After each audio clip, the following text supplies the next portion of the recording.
I'll show you how to make delicious honey cake with 3 ingredients for only 20 minutes. We will use graham cookies, so no baking is required. But this cake is so good that no one will know that you didn't bake it. To a container, add 1 pack of cream cheese that is 8 ounces.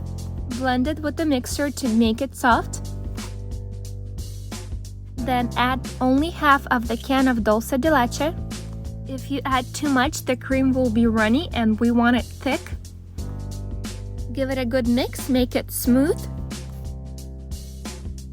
Look how smooth this is and no lumps.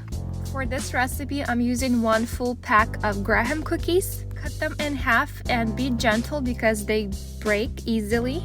We'll be doing personal cake size and each cake will have 5 cookies, 5 layers. Then I'll get a bag and add 3 cookies and crush them to make crumbs.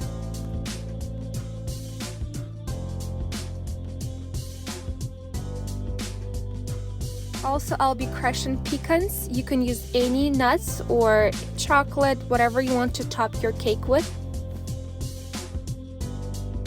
Now we'll put the cakes together. Each cake will have 5 layers, 5 cookies.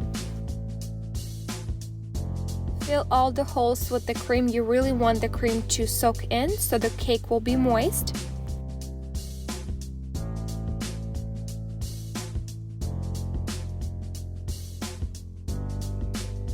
And then I'll dip all 4 sides of the cake in crumbs. And then I'm placing each cake in large cupcake liners and sprinkling some nuts on top. Okay, now listen up, this is important. At first, you're gonna let the cake to sit in room temperature for 1 hour. Don't skip this step because we want the cookie to absorb the cream. And then chill it in the refrigerator and enjoy. Okay, this was so easy and it's so delicious, and I'm telling you, no one will know that you didn't bake this cake unless you tell them. I really hope that you enjoyed this recipe and you will use it. Don't forget to subscribe, like this video, and I'll see you again soon.